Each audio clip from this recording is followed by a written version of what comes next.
So to kick things off, what we thought we would do is have each of the 4 photographers here. I'm going to introduce everybody, and then each photographer has prepped some images that they think represents their style. And they're going to introduce themselves and kind of give us a little look into their photographic style. So we will start immediately to my left with Ralph Gibson, and then we'll move to Mark dePAOLA, then to Dan Stiles, and then to Joshua Owen Harris down at the end. Ralph, you could talk us through this image? Probably not. What I'd really like to address is that the term style is somewhat ephemeral by semantics. And any photographer that any of us admire, we recognize his or her work primarily on the virtues of their visual signature. You don't have to walk up to see the byline on a Cartier-Bresson. You can recognize it from across the parking lot. A fine art director and photographer, and this is the image that I have chosen that sort of crystallizes, where I'm at right now. And having worked with the Leica M system my entire life, this is a very modern rendering of a period of time that is illustrated there, which is very sort of loose, not super sharp, but capturing an emotion and your composition and how you create a feeling, you create a mood. But also I thought about the digital age where everyone's taking photos of everything, everywhere. This photo came to mind because I haven't seen too many people do a photo shoot like this with a model in a helicopter flying 2,000 feet over a major metropolis, no harness, no nothing. So it's also about trying to think of how to create something different than what everyone's already seen. I was chasing that image and now I'm sort of happy that I got it. So I think that happens a lot in photography. You sort of work towards something, you kind of get it, and then you're off to a new direction. So sensor can be viewed as film. Like we're in the analog days, you would choose a type of film that renders your rendition of the world. And so now what I do is I experiment with different cameras and different sensors, and then I use different lenses that render things differently. A lens designed in, say, the 50s or even the 30s, you can put onto a modern camera like the SL or the M, and it renders things differently. So it's choosing, how you want to translate the world around you. Now let's assume somebody's sitting in front of me with a Leica M50, and they have film in their camera, and they're taking a picture of me, and their camera is focused on my nose. The guy's sitting right there. My hand is in front. He's focused on my nose. When he views the results, the hand will be blurred, it will be out of focus, and there will be the appearance of space between the back of my hand and the front of my face. You all get the picture? You shoot this same chair, same lens, but put it on a digital monobody or something. The hand will be the same size, it will be out of focus, but it will appear to be closer to my face. And I told this, I had a show of model pictures at Wetzlar, the Leica factory, digital, they didn't have compressors. Anything that digital technology touches, interfaces, interacts with, there is a component of compression as discussed in terms of form and content. What you say and how you say it. It used to be Tri-X, or is it going to be Kodachrome? Big difference. Kodachrome, Tri-X, those were formal decisions. 50 lens, 35 lens, formal decisions. But what you say with those formal concerns. Another long answer. You're pretty active on Instagram, and we were chatting. You said you've been on Instagram for quite a while. And I wonder if you can talk about whether you shoot specifically for Instagram, whether you shoot. Performing on Instagram over the years is never impact on, I'm not shooting for Instagram, I'm not shooting to cater to an audience. I continuously shoot for myself and share images that I, first of all, enjoy. If everyone else enjoys them, then that's a plus. But I have seen the trend develop because mixing the art form of photography with the social aspect a lot of people's images are all almost duplicating each other because they're chasing the popularity, they're chasing the likes versus Thinking about it that way, do you find that there are images that maybe you weren't as excited about that seem to get a lot of attention and positive reaction on Instagram, or vice versa, where it's an image you were really proud of that just doesn't seem to get traction for some reason? Yeah, I think that's with all of us. Nobody knows the story behind the image, and maybe, for instance, the picture that I shared was something personal for me. I achieved something that I was chasing, but nobody else knows that when they see a picture. So. And Ralph, is there a piece of gear that you enjoy shooting with the most, or that was kind of a revelation or a change for you?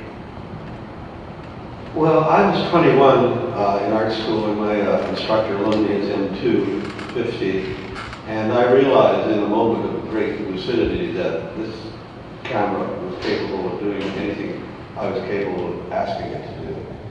And I'm working on my autobiography right now, and my life is broken down to 5 major decisions.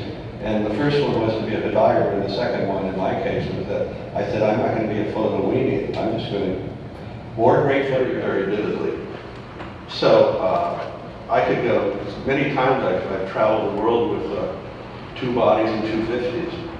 And sometimes just to challenge myself, I'll throw in a 90 or something. But I don't like wide lenses because the first thing you see is, oh, there's a 28mm picture of a guy talking on the sidewalk with some buildings in the back and cars on the edge, talking to a dog. There's just too much info. The 50 takes me right where I want to be. Explore spaces that you might not have been before. Having an M6, it's small and compact. there's a bit of a learning curve. If you're coming from everything autofocus to an M, you got to learn how to get used to that.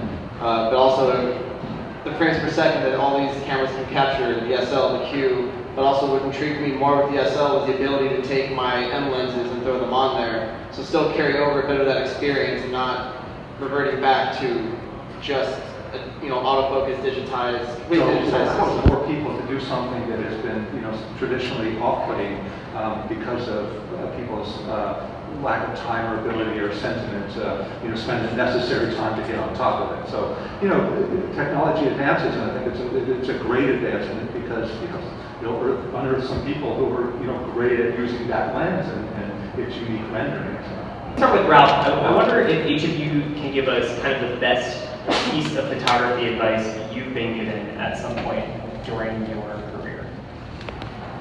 Well, I've been really fortunate in that when I was 21, I became assistant to Dorothy Leica.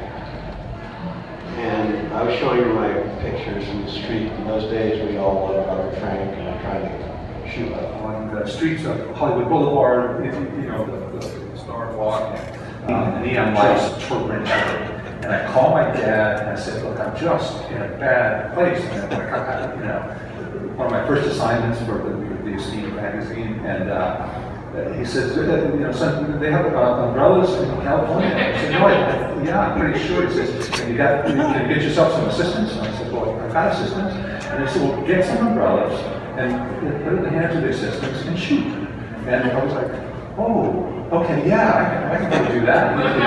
And of course, that was a great success for me because not only was the assignment fulfilled, but it was enhanced by the lights reflected off the wet pavement, and it just added this whole other dimension. So it's always stuck with me, the idea of being open-minded. Like, don't get stuck in this place where you think, oh, geez, this is a problem, and make it a solution and a good solution. He said, oh, you're taking photos. The photographer said, no, you make photos, you don't take them. And the way that's evolved to me is go standing in the center of a tunnel with a vanishing point just in the middle, taking a picture. That's taking a picture. But finding an obscure part of the tunnel that the eye or you might not have ever noticed, that's making For me, it was a sentence that I read. It was probably a wonderful photographer who quoted it, and I don't want to mess that up, so I'll just say the sentence what it was. It was, photography helps you learn how to look at life. And that sounds so small, but I think it's so big. It's just this matter of really participating in what you're looking at and what's happening when you're actually looking. And there's just a science behind that. So I think it's really interesting to learn to teach yourself how to look at things differently.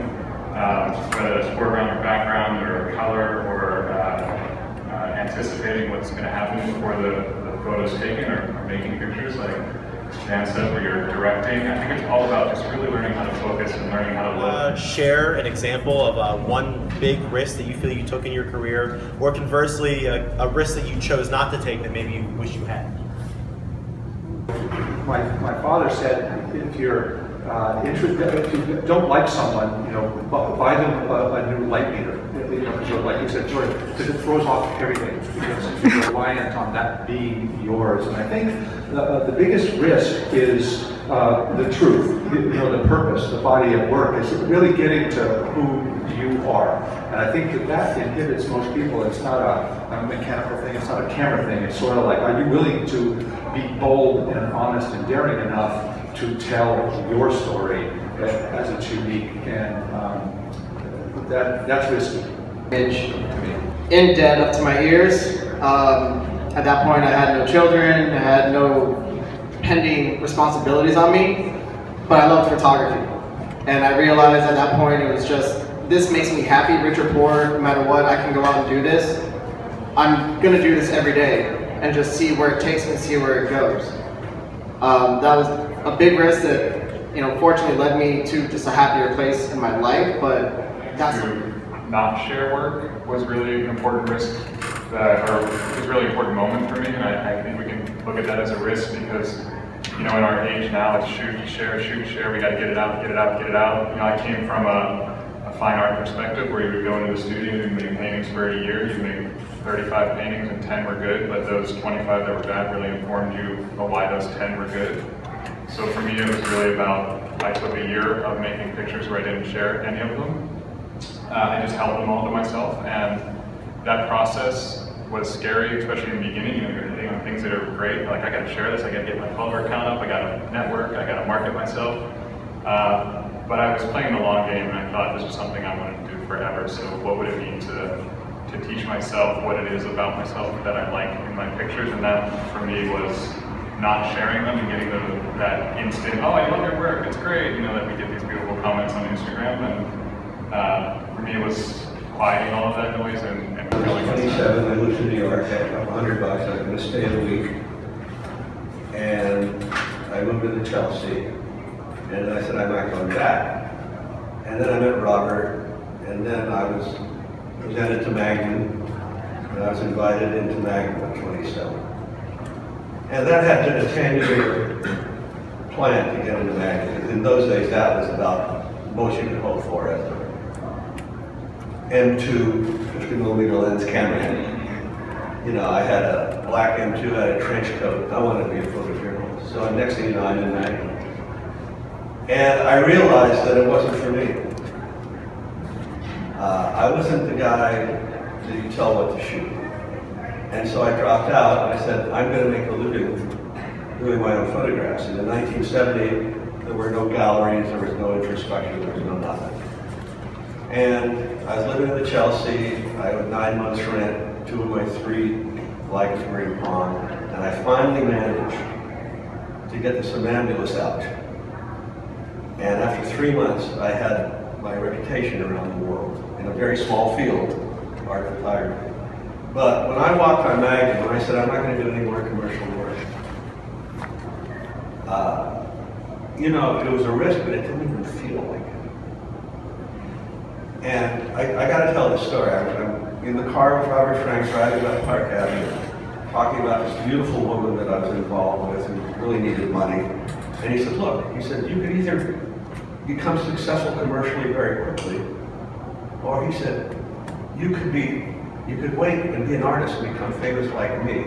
And then he turned around and looked at me and he said, and you really only have one choice. So that was the end of the risk, You got to listen to your voice. There's no risk. The risk would be if you didn't. That would be very dangerous.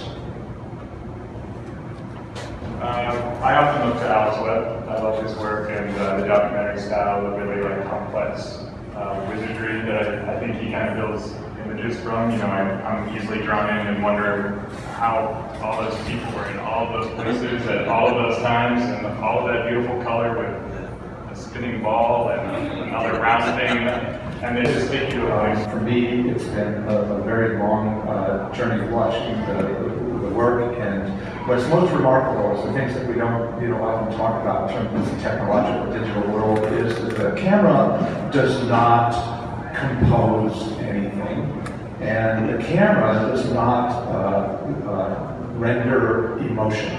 And these are two things for me, Ralph's work, that are most important. Is just otherworldly ability to compose at often the risk of emotion, but in Ralph's work it's a combination of the two that for me makes his work remarkable, and it's often an example that it's very, very hard to do, to be able to have people feel something and have it be graphically beautiful. There are many great photographers who can take an amazing photograph. I won't name them because you'll probably run me out of here, but who compose and take these awesome photographs, but they're emotionless.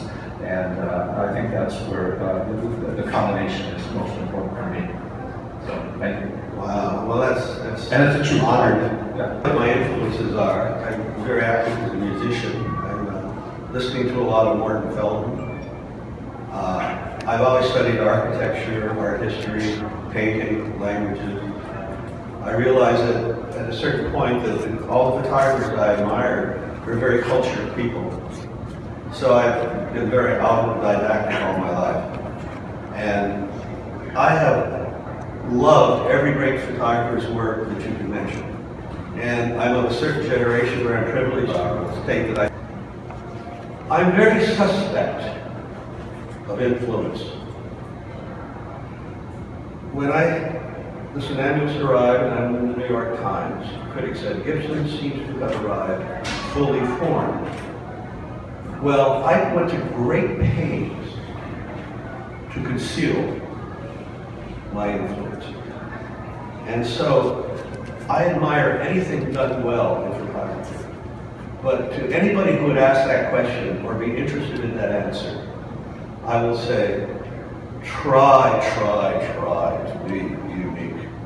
It's one of the few areas in your life where you have total autonomy. We all stop at red, we go in green, we don't bounce our checks. You can do what you want in bed, and you can do what you want with your art.